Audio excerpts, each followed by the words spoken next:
साथ संगत, बहुत लोग निरंकारी मिशन वालों को कहते मिल जाते हैं कि आप लोग गुरु को क्यों मानते हो, निरंकार को मानो। साथ संगत जी, ये वो सवाल नहीं बल्कि वो ताना है जो अक्सर हम निरंकारियों को सुनने को मिलता है। और आज मैं इस सवाल या ताने का जवाब अपनी तरफ से नहीं बल्कि उस महान संत कबीर के शब्दों से देना चाहता हूँ, जिन्होंने सदियों पहले ही इस दुविधा का अंत कर दिया था। आइए समझते हैं कि हम गुरु को क्यों मानते हैं और कैसे गुरु को मानना ही निरंकार को पाने का एकमात्र रास्ता है। इस दोहे को ध्यान से सुनो। गुरु गोविंद दो खड़े, काके लागू पाए, बलिहारी गुरु आपने गोविंद दियो बताए। यहाँ गुरु का अर्थ है जो समय के पूर्ण सद्गुरु हैं, ब्रह्म ज्ञान के दाता। गोविंद का अर्थ है सर्वव्यापी निराकार परमात्मा। पाए लागने का अर्थ है समर्पण का भाव। पहली पंक्ति है, गुरु गोविंद दो खड़े, काके लागू पाए। कबीरदास जी एक शिष्य की मनस्थिति का वर्णन कर रहे हैं। वे कहते हैं, मेरी चेतना में मेरे सामने आज मेरे सद्गुरु भी हैं और स्वयं निरंकार भी प्रकट हैं। मैं एक दुविधा में हूँ कि पहले किसके चरणों में अपना शीश झुकाऊं, सर्वोच्च सम्मान पहले किसे दूं। ये एक प्रश्न है जो हर सच्चे साधक के मन में उठता है। लक्ष्य बड़ा है या लक्ष्य तक पहुंचाने वाला सद्गुरु। दूसरी पंक्ति, बलिहारी गुरु आपने गोविंद दियो बताए। अगले ही पल कबीर को स्वयं ही उत्तर मिल जाता है और उनका हृदय कृतज्ञता से भर जाता है। बलिहारी गुरु आपने यानी हे मेरे सद्गुरु, मैं आप पर कुर्बान जाता हूँ। मेरा पहला प्रणाम, मेरा पहला समर्पण आप ही के चरणों में है। क्योंकि कारण अगली पंक्ति में है, गोविंद दियो बताए, यानी गोविंद तो हमेशा से ही थे, सब जगह थे, मेरे अंदर भी थे, पर मैं अज्ञानी था। मैं उन्हें देख नहीं पा रहा था, पहचान नहीं पा रहा था। आप ही वो हैं जिन्होंने अपनी कृपा से ब्रह्म ज्ञान देकर मुझे इस निरंकार का बोध कराया, इसका पता बताया। ये दोहा सद्गुरु की अनिवार्यता को सिद्ध करता है। निरंकार सूरज की तरह है जो हमेशा आसमान में मौजूद है, पर हम अज्ञानता के कारण अंधे थे। सद्गुरु वो वैद्य हैं जिन्होंने हमारी आंखों का ऑपरेशन करके हमें दृष्टि दी। अब एक समझदार इंसान सबसे पहले किसका धन्यवाद करेगा, सूरज का या उस वैद्य का जिसने सूरज को देखने लायक बनाया? निश्चय ही वो वैद्य के प्रति कृतज्ञता से झुक जाएगा। ठीक इसी तरह निरंकार तो सर्वव्यापी है, पर बिना सद्गुरु की कृपा और उनके दिए ब्रह्म ज्ञान के वो हमारे लिए अनजान ही रहता। सद्गुरु ही वो दरवाज़ा है जिसे प्रणाम करके ही निरंकार के महल में प्रवेश किया जा सकता है। अब इस दोहे को सुनना भी बहुत जरूरी है जो भी आध्यात्मिक मार्ग में है उनके लिए। ध्यान से सुनो। हद हद टपे सो औलिया, बेहद टपे सो पीर, हद बेहद दोनों टपे, वाको नाम फकीर। यहाँ हद का अर्थ है ये भौतिक संसार, शरीर की सीमाएं, धर्म कर्म के बाहरी नियम, रस्मों रिवाज और माया की दुनिया। बेहद का अर्थ है यह आध्यात्मिक जगत, सिद्धियां, चमत्कार, स्वर्ग नरक की कल्पनाएं और वो अनुभव जहां इंसान को लगता है कि मैंने कुछ पा लिया है। ये एक सूक्ष्म अहंकार का क्षेत्र है। फकीर ये वो अवस्था है जहां मैं का भाव ही नहीं रहता, जो पूर्ण रूप से निरंकार में विलीन हो चुका है। पहली पंक्ति, हद हद टपे सौ औलिया, इसका अर्थ है जो व्यक्ति इस दुनिया की सीमाओं या हद को पार कर लेता है वो औलिया है, यानी वो जिसने सांसारिक मोह माया, बुरे कर्मों और भौतिक इच्छाओं पर विजय पा ली है। वो एक नेक पुण्यात्मा इंसान है जो अच्छे कर्म करता है। ये एक अच्छी अवस्था है, पर अभी भी वो कर्ता भाव यानी मैं अच्छा काम कर रहा हूं में जी रहा है। दूसरी पंक्ति, बेहद टपे सो पीर, जो इस हद से भी आगे निकलकर आध्यात्मिक जगत यानी बेहद में प्रवेश कर जाता है, वो पीर है। उसे सिद्धियां प्राप्त हो सकती हैं, उसे दिव्य अनुभव हो सकते हैं, वो दुनिया को चमत्कार दिखा सकता है। ये औलिया से भी ऊंची अवस्था है, लेकिन यहाँ एक बहुत सूक्ष्म खतरा है, आध्यात्मिक अहंकार का। उसे ये गुमान हो सकता है कि मैं एक सिद्ध पुरुष हूँ, मुझे ईश्वर का अनुभव है। यहाँ भी मैं अभी जिंदा है। अंतिम और सर्वोच्च पंक्ति, हद बेहद दोनों टपे, वाको नाम फकीर। यही वो अवस्था है जहां सतगुरु का ब्रह्म ज्ञान काम करता है। फकीर वो है जो ना सिर्फ दुनिया की हदों यानी हद को लांग गया, बल्कि आध्यात्मिक जगत के आकर्षण और अहंकार यानी बेहद को भी पार कर गया। वो जानता है कि दुनिया एक सपना है, इसलिए वो हद में नहीं फंसता। वो ये भी जानता है कि आध्यात्मिक अनुभव भी उसी एक निरंकार का खेल है, इसलिए वो बेहद में भी नहीं अटकता। वो सिद्धियों और चमत्कारों को महत्व नहीं देता। उसका मैं पूरी तरह से मिट चुका होता है। वो ना तो औलिया होने का दावा करता है, ना पीर होने का। उसकी अपनी कोई पहचान नहीं बचती। वो बस निरंकार का ही रूप हो जाता है। वो इस बोध में जीता है कि करने कराने वाला केवल एक तू ही निरंकार है। सार में कबीरदास जी आध्यात्मिक यात्रा की सीढ़ियां दिखा रहे हैं, जहां औलिया और पीर होना भी एक पड़ाव है, मंजिल नहीं।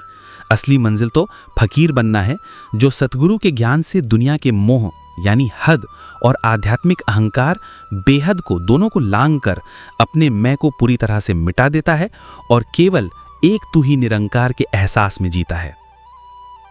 अब ये दोहा आपके सारे प्रश्नों का उत्तर दे देगा। ध्यान से सुनो। गुरु बिन ज्ञान न उपजै, गुरु बिन मिलै न मोश, गुरु बिन लखै न सत्य को, गुरु बिन मिटै न दोष। यहाँ गुरु का अर्थ है जो स्वयं उस परम सत्य परमात्मा से एक रूप हैं। ज्ञान का अर्थ है आत्मज्ञान, ब्रह्म ज्ञान। मोक्ष यानी मोक्ष का अर्थ है जीते जी मुक्ति, आवागमन और मन के भ्रमों से छुटकारा। सत्य का अर्थ है वह एक निरंकार परम सत्ता जो सृष्टि का आधार है। दोष का अर्थ है हमारे मन के विकार जैसे अहंकार, भ्रम, अज्ञानता और मोह जो सत्य को देखने में बाधा डालते हैं। पहली पंक्ति, गुरु बिन ज्ञान न उपजै, गुरु बिन मिलै न मोश। कबीरदास जी यहाँ आध्यात्मिक सत्य के दो मूलभूत स्तंभों की बात कर रहे हैं, ज्ञान और मोक्ष। वो कहते हैं कि बिना सद्गुरु की कृपा के सच्चा आध्यात्मिक ज्ञान हृदय में उत्पन्न ही नहीं हो सकता। हम चाहे कितने भी ग्रंथ पढ़ लें, कितनी ही चर्चाएं सुन लें, पर वो ज्ञान जो आत्मा को परमात्मा से जोड़ दे, वह केवल सद्गुरु ही प्रदान कर सकते हैं। और जब ज्ञान ही नहीं होगा तो गुरु बिन मिले न मोक्ष, मुक्ति कैसे मिलेगी? मोक्ष कोई मरने के बाद मिलने वाली वस्तु नहीं, बल्कि अज्ञानता के बंधनों से इसी जीवन में आज़ाद हो जाने का नाम है। यह आज़ादी केवल ब्रह्म ज्ञान के प्रकाश से ही संभव है, और वह प्रकाश सद्गुरु ही देते हैं। दूसरी पंक्ति, गुरु बिन लखै न सत्य को, गुरु बिन मिटे न दोष। अब कबीरदास जी बताते हैं कि ज्ञान और मोक्ष क्यों गुरु के बिना असंभव हैं। गुरु बिन लखै न सत्य को, इसका मतलब है कि हम अपनी सीमित बुद्धि और इंद्रियों से उस परम सत्य परमात्मा को न देख सकते हैं, न समझ सकते हैं। वह हमारी कल्पना से परे है। सतगुरु ही हमें वह दिव्य दृष्टि यानी ज्ञान चक्षु प्रदान करते हैं, जिससे हम उस कण कण में बसे निरंकार परमात्मा को पहचान पाते हैं। और हम सत्य को क्यों नहीं देख पाते? क्योंकि हमारे मन पर जन्मों जन्मों से अहंकार, भ्रम और विकारों की मोटी परतें जमी हुई हैं। इन परतों को अपने बल पर हटाना असंभव है। सतगुरु ही वह शक्ति हैं जिनके शब्द और कृपा हमारे इन आंतरिक दोषों को मिटाकर मन को निर्मल करते हैं।